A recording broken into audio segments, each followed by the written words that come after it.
Welcome back to bio talks with Swasti. आज हम class 11th का चैप्टर शुरू करने वाले हैं क्योंकि बहुत दिन से स्टूडेंट्स कह रहे थे कि मैम आप बस क्लास 12th ही पढ़ाते रहते हो, कि प्लीज़ कोई क्लास 11th का चैप्टर भी पढ़ाओ। So the day has come, we are going to start class 11th और हम स्टार्ट कर रहे हैं क्लास 11th के लास्ट चैप्टर से, that is chemical control and coordination. Okay, so are you ready? Yes, let's go. So, the name of the chapter is Chemical Control and Coordination. Okay, so now, in Chemical Control and Coordination, इससे पहले एक chapter आता है neural control and coordination. Okay, तो उसमें हम पढ़ते हैं कि जो हमारा कोऑर्डिनेशन होता है वो दो तरीके से हो सकता है, that is neural and the other one is chemical. So neural coordination में क्या होता है कि न्यूरोट्रांसमीटर्स की हेल्प से कोऑर्डिनेशन होता है, लेकिन जो वो वाला न्यूरोट्रांसमीटर्स का रिस्पॉन्स होता है that is fast and it is short lived. Okay, whereas जो केमिकल कोऑर्डिनेशन होता है it takes place with the help of hormones. Okay, now the coordination that takes place with the help of hormones is very slow and it is long lasting. Okay, लेकिन जो neurotransmitter से होता है that is fast and short lived. Okay, so I hope you got this point. Now chemical control and coordination में हम बहुत सारे glands के बारे में पढ़ने वाले हैं।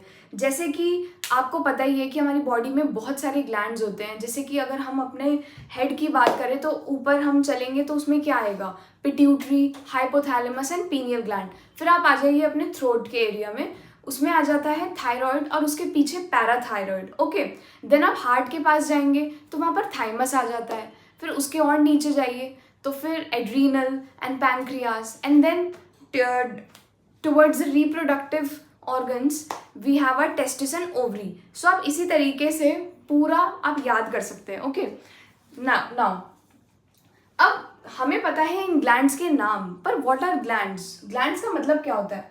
Glands are structures which produce and release secretions. Okay, और अगर आपने एनिमल टिश्यूज चैप्टर बहुत अच्छे से पढ़ा है, एनिमल टिश्यू चैप्टर में ग्लैंड्स का पहले जिक्र हो चुका है।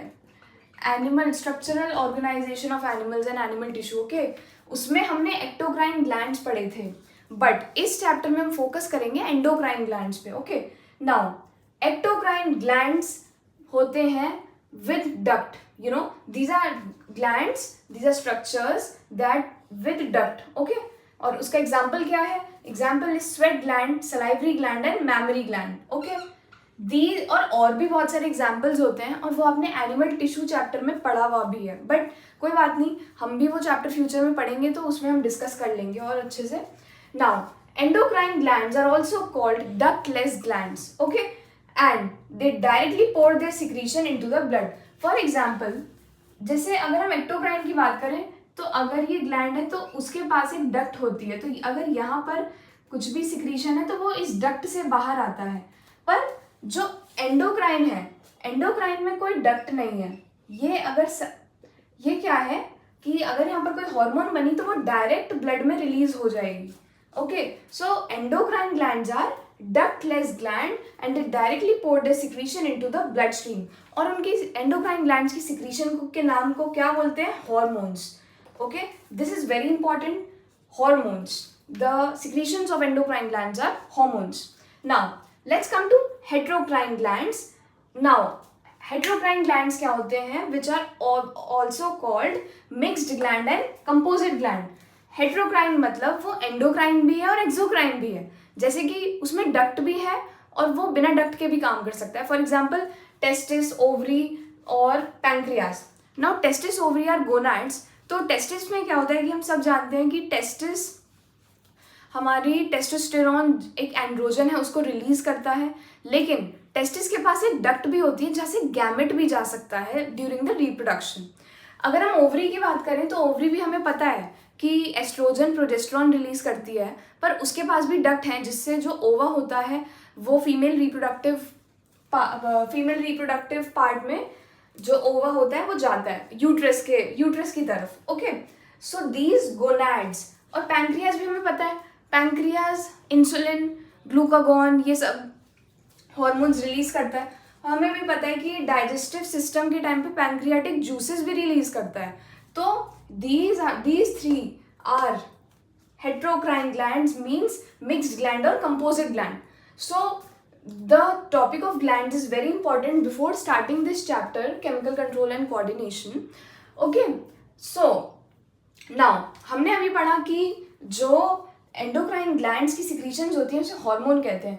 नाउ अब हम हार्मोन्स के बारे में और डिटेल में पढ़ते हैं ताकि आपको और अच्छे से समझ आए. नाउ हार्मोन्स का दूसरा नाम होता है ऑटोकॉइड्स. Okay, so you can write it down that the other name of hormones is autocoids. And what are hormones? Hormones are non-nutrient chemicals which do not give energy. अब देखिए, हमें पता है कि न्यूट्रिएंट्स क्या होते हैं, प्रोटीन, कार्बोहाइड्रेट, फैट्स. सो hormone हमें कोई न्यूट्रिएंट्स नहीं देती हैं. They do not give energy. Okay, they do not give energy. अब एनर्जी तो हमें प्रोटीन, कार्ब्स और फैट से ही मिलती है ना. So hormones are non nutrient chemicals and these are primary messenger or chemical messenger. Basically these are intercellular primary messenger or chemical messenger. So हमें पता है कि आज हम WhatsApp चलाते हैं, अगर हम किसी को मैसेज भेजना हो, या फिर Instagram, आप स्टूडेंट्स का सबका फेवरेट है Instagram, पर हॉर्मोन्स अपना मैसेज कैसे भेजती हैं वो एक सोचने वाला विषय है. सो हॉर्मोन्स क्या करती हैं कि बेसिकली हर हार्मोन एक मैसेज लेके आती है. ओके, कि अगर एस्ट्रोजन रिलीज हो रहा है तो वो क्या कह रही है कि जो फीमेल एंडोमेट्रियम है यूट्रस में उसकी वॉल को बनाओ. कोई भी अगर टेस्टोस्टेरॉन है, टेस्टोस्टेरॉन हार्मोन कह रही है कि भाई secondary sexual characters means beard develop करो, थोड़ी सी वॉइस को होर्स कर दो. मीन्स हर हार्मोन के पास एक मैसेज छुपा हुआ है. So that is the thing that hormones are primary messenger और chemical messengers. Okay, now these are secreted in trace amounts. तो अगर हम लेमन लैंग्वेज में बोलें तो हार्मोन इज़ लाइक अ छोटा पैकेट बड़ा धमाका.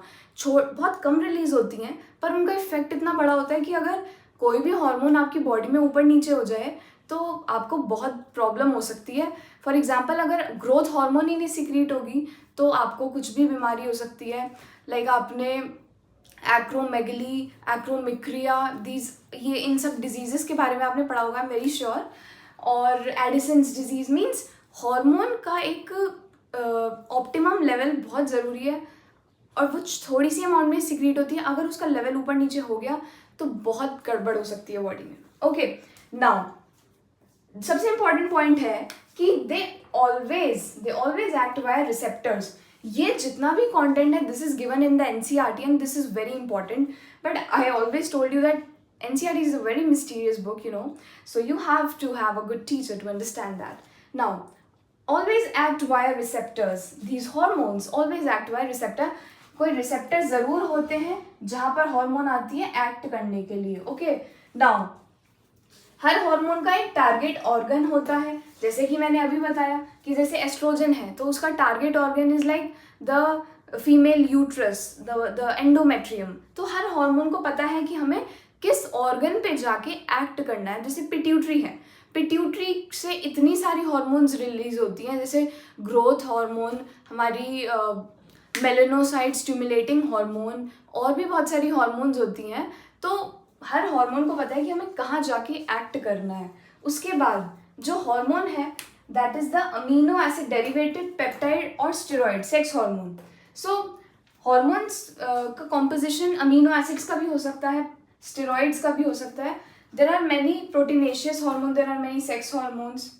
ओके, तो आप बहुत सारी अभी हार्मोन्स पढ़ने वाले हैं, right. So these are very important points. So these are non nutrient, primary messenger, secreted in trace amount, always act by receptor, usually have target organ, and these are made up of sex hormones or amino acid derivative. Now, आप ये लिखिए कि इन points को आप note में लिख सकते हैं कि pro insulin is secreted in inactive form.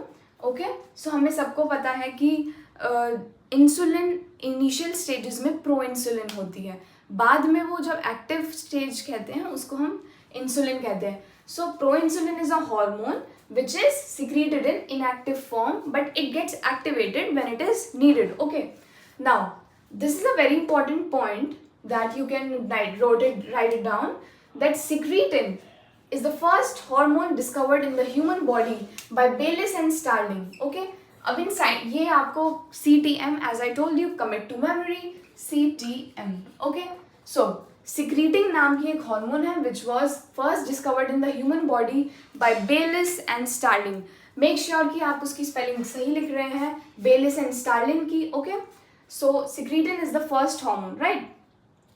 So these are the very important things and ये चैप्टर बहुत इंटरेस्टिंग है. मीन्स अगर आप बायोलॉजी के स्टूडेंट और आपको जुअलॉजी में इंटरेस्ट है तो आई एम वेरी श्योर कि ये आपका फेवरेट चैप्टर होने वाला है. बिकॉज इसमें क्या है कि आपको रटना है, और मुझे पता है कि जिसको बायोलॉजी पसंद होती है उसको रटना आता है, और रटता भी वो ऐसे नहीं है, वो समझ समझ के रटता है. पर ये चैप्टर बहुत अच्छा है, ये बिल्कुल फेवरेट चैप्टर होता है बच्चों का. सो these are the very important things that we covered here about the glands, about the hormones, and some important points of the secretin and the proinsulin. Now we are going to cover some extra points that is very important. For example, अगर आप सब ने ये note कर लिया है, आप इसका स्क्रीनशॉट ले सकते हैं और इसको अच्छे से नोट कर सकते हैं. Now I would like to cover some important points.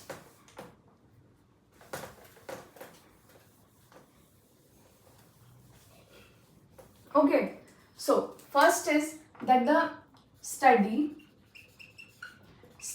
of endocrine system को हम क्या कहते हैं? Study of endocrine system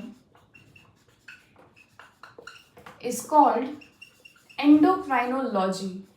This is very important.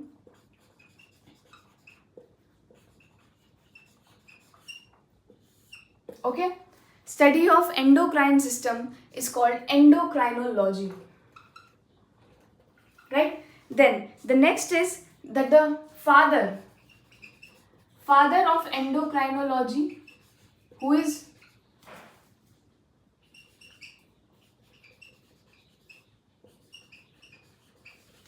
father of endocrinology कौन है?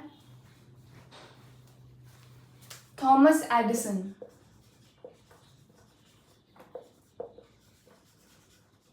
Okay, Thomas Edison is the father of endocrinology.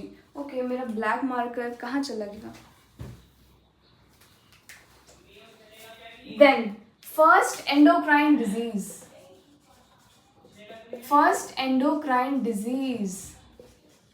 is the Addison's disease. This is a very important point.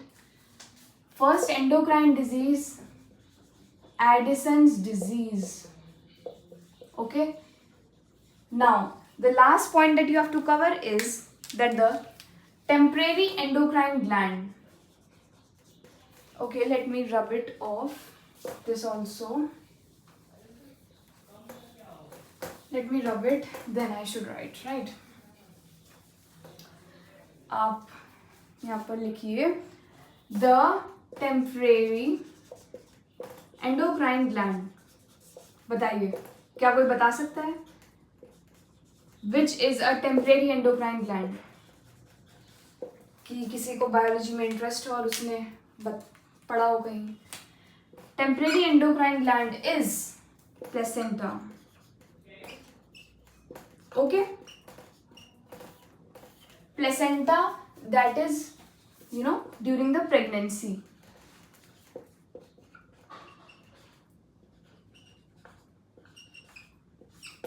So these are some points, these are some extra points that you have to remember.